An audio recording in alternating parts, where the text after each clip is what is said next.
If you've been outside in the past 5 years, or even just opened Instagram, you've probably noticed something. Everything's turning green. Not the eco kind of green, the frothy, foamy, photogenic kind. Suddenly, every cafe has a matcha latte. Every influencer is whisking bright green powder in slow motion, and somehow even Starbucks is like, yup, we're zen now. It's not just drinks anymore. It's matcha cookies, matcha croissants, matcha candles, matcha deodorant. At this point, if someone launched matcha motor oil, nobody would blink. But here's the thing. Matcha isn't new.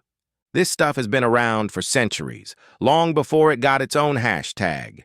So how did a bitter green tea from ancient Japan become the official beverage of that girl culture?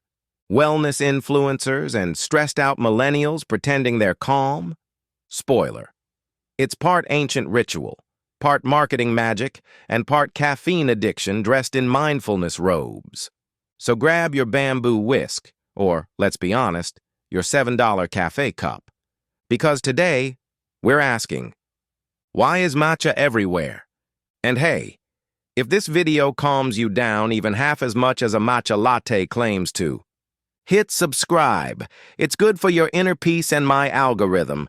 To understand how matcha became a global trend, you have to go back, way back, to medieval Japan. Picture this. 12th century monks grinding green tea leaves into fine powder, whisking it into water, and drinking it before meditation. Matcha wasn't about vibes back then. It was about focus. The idea was simple. The caffeine kept you alert, the amino acid L-theanine kept you calm, and together they made you feel like the world's chillest productivity hacker. Basically, samurai were drinking matcha before Silicon Valley made it cool. Fast forward a few centuries. Matcha stayed sacred, part of Japan's tea ceremony, where every movement meant something. The whisking, the bowing, the silence. All that stuff wasn't just etiquette. It was mindfulness before mindfulness was a trend. But in the West, nobody cared. At least not yet. To most Americans, green tea was just the sad bag you drank when you were sick. Then came globalization. And Starbucks. Around the 2000s, as yoga mats replaced bar stools and everyone started saying self-care, Starbucks dropped the green tea latte. Suddenly, ancient Japanese tea was rebranded as clean energy with benefits. It looked exotic, photographed beautifully, and had caffeine. The holy trinity of modern marketing. By the time Instagram hit its peak, matcha wasn't just a drink, it was a status symbol. Because nothing says balanced lifestyle like paying $6 to sip liquefied grass in a pastel cup. And just like that, matcha made the jump. From monk fuel to mainstream trend. Here's where matcha really locked in its 21st century glow-up. The health halo. Somewhere along the way, green equals healthy became a universal truth, like blueberries are superfoods, or kale makes you morally superior. And matcha? It's the greenest green you can drink. Influencers started calling it nature's energy drink, which, to be fair, sounds cooler than pulverized leaf juice. But behind the hype, there's some legit science. Matcha is basically concentrated green tea. Instead of steeping the leaves and throwing them away, you're drinking the entire leaf, ground into a fine powder. That means you get way more antioxidants, specifically these things called catechins, which help fight cell damage and make your body feel like it just got a vitamin level up screen in a video game. Then there's L-theanine, the amino acid that's basically caffeine's emotional support buddy. It smooths out your buzz, turning wired panic into calm productivity. That's why people say matcha gives them zen energy, not the anxious espresso meltdown. But here's where it gets sneaky. The marketing made it sound like drinking matcha was practically the same as meditating. Suddenly, every brand was slapping detox, focus, and longevity on their packaging. Even though, spoiler alert, drinking matcha won't make you live forever. Unless you count spiritually, in your yoga instructor's Instagram stories. Still, that health halo stuck. It made matcha feel clean, intentional, even spiritual, like coffee's chaotic cousin who journals and takes cold plunges. And once that idea set in, that matcha wasn't just a drink, but a lifestyle choice. People didn't need convincing anymore. They needed a whisk. Let's be honest, matcha's biggest superpower isn't antioxidants, it's aesthetics. Matcha is the Beyoncé of beverages when it comes to looking good on camera. That soft, earthy green, it's instantly recognizable, soothing, and just chaotic enough to look natural and artsy at the same time. When you pour a matcha latte, you're not just making a drink, you're performing an aesthetic ritual. There's the satisfying whisk swirl, the silky pour, the slow-motion ice cubes clinking, all filmed with natural sunlight and lo-fi beats in the background. Boom. Instant serotonin. And the internet ate it up. Pinterest boards turned green. TikTok feeds looked like Zen gardens. Influencers started posting their morning matcha like it was a personality trait. Day 38 of healing my nervous system, with matcha and boundaries. Even the foam became a vibe. Fluffy, delicate, a symbol of, I have time for self-care even though I don't. Compare that to coffee, which looks like brown liquid anxiety. Matcha said, I'm calm, I'm clean. I color match with your yoga mat.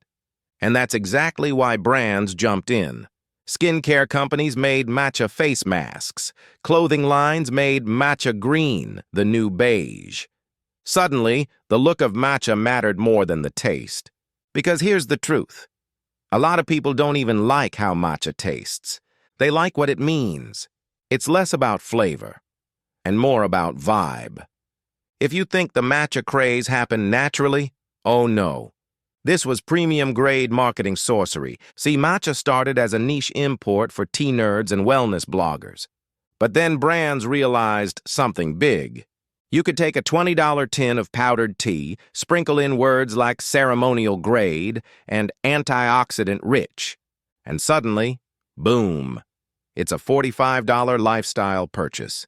They didn't just sell matcha, they sold tranquility with a price tag.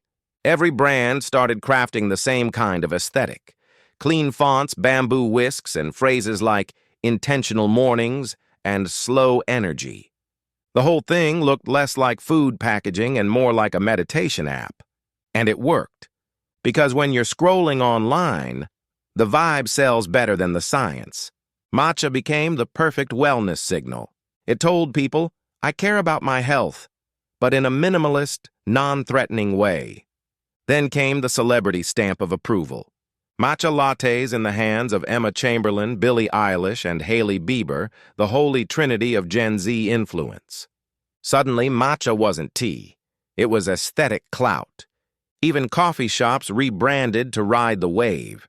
Chains started swapping espresso shot for matcha shot because apparently caffeine is fine as long as it's green and pretending to be spiritual.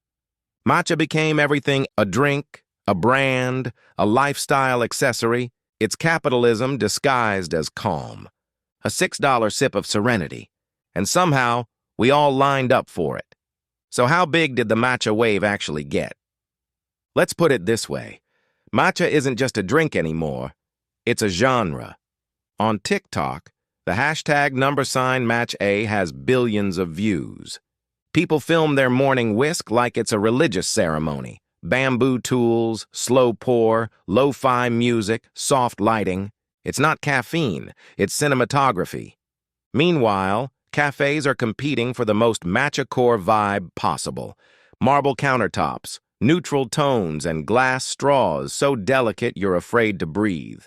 Ordering a matcha isn't about the drink. It's about saying, I have anxiety, but make it productive. Even Gen Z office culture caught on. There's the coworker who used to run on triple espressos, now saying, I switched to matcha, it's cleaner. Translation: same caffeine, better branding.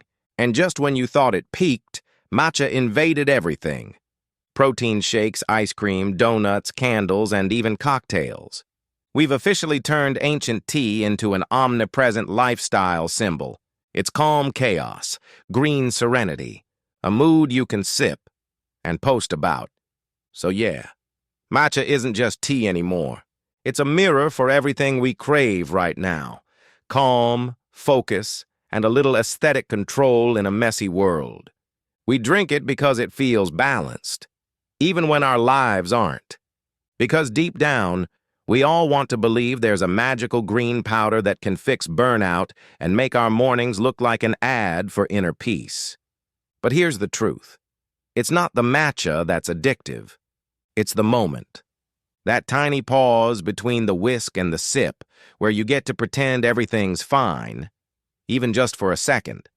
Matcha didn't just sell us serenity, it sold us the fantasy of being okay.